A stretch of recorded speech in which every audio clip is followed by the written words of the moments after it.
ነጋዴው ሄለን ሰላም ሃይ ሞጣ ሰላም ሃይ መሌ ብያለሁ ሰላም ቀጥይ አንተ ከካም ቅማላም ቀጥይ እስኪ አመዳሙና ነው በዚህ እስኪ የትኛው ቅማሌ ነው የትኛው አመዴ ነው እስኪ ያሳይ ቅማል አለ ነው ፀጉር ላይ አዎ እሱ ፀጉር ቢሰራሰር 10 ቅማል ይወጣል እስቲ አንቺ የሸርሙጣ ልጅ አጋሜ ምስኪ ያለው አንተ አጋንንት ውረጅ አንተ ከካም አፈር ብላ ማይም ውረጅ በታፋሽ ቅማላም ትግሬን እያንጫጫውቶ ስትሮንግ ውመን ሰላም እንዳትፈልግ በቃ ሴት ልጅ በሴክስ ላይ ነካክቶ የሚተዋትን ወንድ አትፈልግ ካረጋት በትክክል የሚያደርጋትን ነው የምትፈልገው ስለዚህ ባሎች ከሚስቶቻችሁ ጋራ በሴክስ ስተኙ ስላንተ ስሜት እርሳው የኛ ስሜት በቃ የሆነ መርጨት ምናምን ሊሆን ይችላል የሴቶች ግን በቃ ኢንጆይ ማድረግ ይፈልጋሉ ስሜቷ መምጣት አለበት ያም ስል አንድ የኔ ከስተመር አለና ባለቤቴ በቃ እኔን ወደ ስሜት ሳያስገባኝ በቃ የኔ ስሜት ሳይመጣ ከዛ በኋላ ቆይ አንቺ ስሜት ከየት ነው የሚመጣው በህይወት ያረሰው ዛሬ ስንት ዓመት ነውና ከየት ነው የሚመጣው ቆይ አንቺ ስሜት በዚህ ብትላት 4 ሰዓት የሚፈጅባት ሴት ከየት ነው የሷ ስሜት የሚመጣው ባለቤቷ ነው እንደዛ ቢለውና ስቲል ካይምሮ አይጠፋም አንዳንድ ስልጣና ላይ እየሰጠ ከየት ነው የሚመጣው ያንቺ ስሜት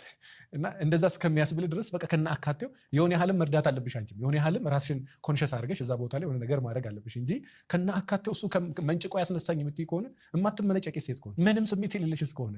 ምናልባት ያ ስሜት በምርመራ በስፖርት በምናምን የሚመጣ እስከሆነ እና መጣጣም ትዳር ያሳምራሉ መጨረሻ ላይ ወንዱ አንደርድራ አልጋ ላይ አታውጣት እንቅስቃሴ እንዲኖራት ስሜት እንዲኖራት ምን እንዲላት መጀመሪያ የሚደረጉ ነገሮችን ሁሉ አድርግ አንደርድራ ከወሰድካት አልጋ ላይ ተዘርግታ ነው የምትሰጥ ምን ማድረግ ትችላለች በጥሩ ንግግር ስታሟሙቃት ቆይተ ከዛ በኋላ ቦታዎችን ነካክተ ቀስቅሰ ውሰዳት ከዛ እሷም እንዳንተ ብን ትልልሃለች ግን እየተንደረደርክ እያመጣ አልጋ ላይ የምትገፈጥራት ከሆነ ምንም አይነት ምላሽ አታገኝም በቃ ሬሳ እንትን ማለት ነው እናንተም ሬሳ አትሆኑ ሴቶቹ ደግሞ ምንድን ነው ያለችው የሚደክም ቶሎ የሚጨርስ ከሆነ ለማለት ነው መሰል አይደል ይመስለኛል ሰራህ እሱ ችግር ነው አንቺ ደግሞ አታዘጊው ትንሽ ሞቅ እንዳላችሁ ቶሎ ስጪ ስሙት እስኪል አጠብቂ አለበለዚያ ደግሞ ይህም ዶክተር ማየት ነው ፋርማሲ ውስጥ የሚሸጥ ማር እኮ አለ ማር አለ ስፕሬይ አለ እሱን ሄዳችሁ አማክራችሁ ግዙ ግን እንደው ትንሽ ቀደመኝ ብለሽ እንትናት ቢያንቺም በጥሩ ስሜት ሆነሽ አድርጊና እኩል ለመጨረስ አትሊስት ሞክሪ እሺም ሲኦል እንገናኝ ይላል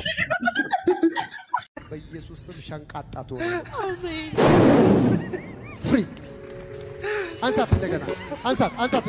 እንደገና አንሳት ሚራክለስ ዌት ሉስ የሚባል ጸሎት ሳምራዊ የሆነ እኔ አማራም አይደለሁም ኦሮሞም አይደለሁም እኔ ባንጋሊ ነኝ ስትታረቁ እመጣለሁ እኔ ምንም ብሔር የለኝም አዎ እኔ ባንጋሊ ነኝ የባንጋሊ ዝርያ ያለብኝ አባቴ ባንጋሊ ነው እናቴ ፓኪስታኒ ናት ተገናኝተው ዱባይ ላይ ከዛ ወለዱኝ ሞቱ ወላይ ራማቸው ሀበሻ ማለት እኮ ዲቃላ ማለት ነው ሀበሻ ማለት ዲቃላ ባስታርድ ማለት ነው በአረቦች ሀበሽ ማለት መጅኑን ማለት ምቀኛ እንደማለት ሀበሻ ማለት ምንም ይሄ ትርጉሙን ማወቅ ያስፈልጋል ባስታርድ ማለት በአረቦች ሀበሻ ከተባል ዩአር ባስታርድ እያለ ነው አምናት ሀበሻ አይደለሁም ሀበሻ አይደለሁም ባይዘው የአማራን ለማደንዘዝ የመጣ ቃላት ነው 40 ዓመት አይሞላውም ሀበሻ እኛ ሀበሻዎች ሲያታድሉ ስልጣንን ቀምተው እንደ አህያ እየጫኑ ሀበሻ ይሉሃል የምወደው ልጅ ነበረኝ ሀቡዬ በጣም እሺ ምን ሆነ ከዛ ተዋደን ምን አለው ሚስት አለው ሀቡ ብነግርሽ ማለት ነው ምን ሲል ከሰከስ ሚስት እያለው አንቺ ጋር ምን አመጣ ጠየቅኩት ሀቡ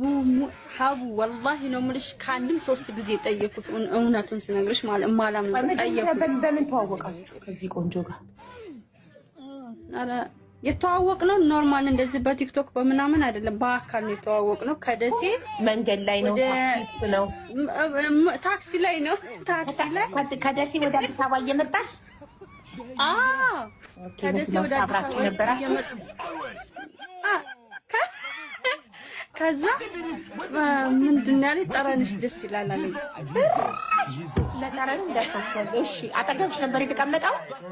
አንቺ ደግሞ አረብ ሀገር የመጣሽ ሽቶሽን ተቀብተሽ ነበር አጠገብሽ ቁጭ ብሎ ነበር ሚኒባስ ውስጥ ከዛ ወይ